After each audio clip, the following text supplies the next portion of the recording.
Different positions पे जो लोग गेन हुए हैं, आप लोग अपने ड्यूटीज़ को बहुत अच्छे से निभाए हैं। जिन बच्चों ने बहुत अच्छे स्टेज पर आकर परफॉर्मेंस दिए उन सभी को बहुत बहुत बधाई। जिन बच्चों ने अच्छे मार्क्स हासिल किए उन सबको, और जो इसकी कोशिश में लगे हुए हैं, जो बच्चे अभी यहाँ तक नहीं पहुँचे स्टेज तक लेकिन इसके प्रयास में जारी है, तो आप सबको भी बहुत बहुत बधाई। आप लोगों से मैं कुछ चीज़ें शेयर करना चाहती हूँ। जब आप अपनी क्योंकि भी अपने स्कूल के फेज में, तो कुछ चीज़ें 5 पॉइंट्स हैं जो मैं चाहती हूँ कि आप लोग अपने अंदर अभी ये डेवलप करें, जो आगे आपको आपकी स्टडीज़ में और लाइफ के हर मोड़ पर काम आएंगे। जब बच्चे पुराने ज़माने में आश्रम सिस्टम जब था, तो बच्चे अपना घर छोड़कर आश्रम में पढ़ने, गुरुकुल में पढ़ने जाया करते थे। ये आप सभी को पता होगा, सबने सुना होगा। तो वहाँ पर उन्हें 5 चीज़ों का, जो 5 चीज़ें हैं वो उन पर ध्यान दिया जाता था या उन चीज़ों को फॉलो करना होता था। तो उसमें सबसे पहली चीज़ होती है काग चेष्टा। आपने सुना होगा, अगर बड़ों को तो पता नहीं होगा, बड़े बच्चों को भी पता होगा। काग का मतलब होता है कौवा, और चेष्टा का मतलब इच्छा, उसको पाने की जो ललक होती है। तो काग की तरह आपकी चेष्टा होनी चाहिए। कौवे और मटके की कहानी सबने सुनिए ना। तो कौवा जो प्यासा है, उससे पानी की इतनी चेष्टा है पानी पीने की कि प्यासा होने के बाद भी उसने एक एक कंकड़ बीन बीन के मटके में डाला जब तक कि पानी ऊपर नहीं आ गया। तो जो आपकी पढ़ाई को लेकर चेष्टा है वो काग की तरह होनी चाहिए। दूसरी चीज, आपका जो ध्यान है, बको ध्यानम।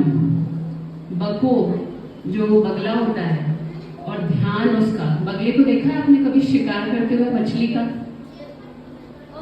पानी में एक पैर के ऊपर खड़ा होकर इतनी साइलेंटली वो घंटों तक ध्यान से पानी में देखता रहता है, कई घंटों तक, जब तक कि कोई बड़ी मछली उसके पास नहीं आ जाती। बहुत सारी छोटी मोटी मछलियां आसपास से निकलती रहती हैं, पर वो, उसका ध्यान उस पर नहीं जाता। कभी भी छोटी मछली को नहीं पकड़ता वो। क्यों?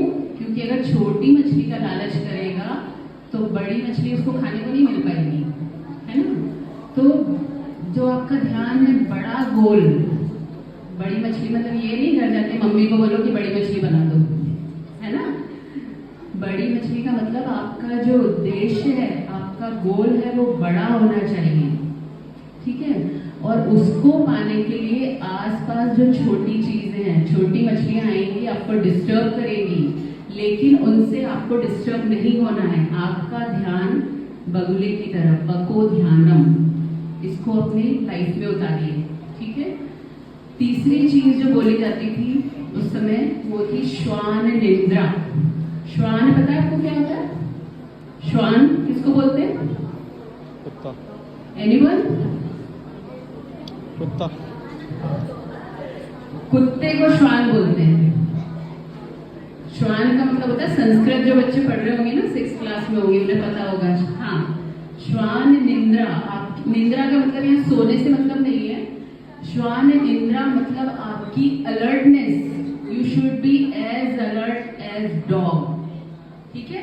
डॉग की तरह अलर्टनेस रखिए अपने आसपास। किन चीजों को आपको, डॉग को आप देखिएगा, हल्की सी भी आप एक अगर पेपर का टुकड़ा भी गिराएंगे ना, वो कितनी भी नींद में होगा वो उठ जाता है, अलर्ट हो जाता है। तो अपनी लाइफ में उतनी अलर्टनेस रखिए, श्वान निद्रा, ठीक है। जो चौथी चीज है दैट इज अल्प आहार। अल्प आहार का मतलब समझते हैं? अल्प मतलब होता है कम, आहार का मतलब होता है जो भी चीज आप भोजन या जो भी आप पोषण देते हैं। तो अल्प आहार मतलब कम खाना। यहाँ पे खाना इज नॉट खाना जो कि आप अपने पेट भरने के लिए खाते हैं। आपकी जो 5 इंद्रियां होती हैं उनको सबको आहार चाहिए, है ना।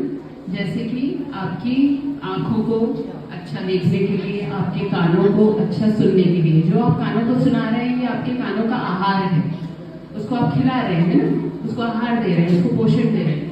तो अल्प आहार, अपनी इंद्रियों को कम से कम चीजें, जैसे इंफॉर्मेशन आप ढेर सारी लॉट्स ऑफ स्क्रॉल करते हैं, यूट्यूब देख रहे हैं, शॉर्ट्स देख रहे हैं, आंखों को और आपके दिमाग को, आपके कानों को ढेर सारी इंफॉर्मेशन मिलती जा रही, आप इकट्ठी करते जा रहे हैं, पर उसको क्या आप यूटिलाइज कर पा रहे हैं?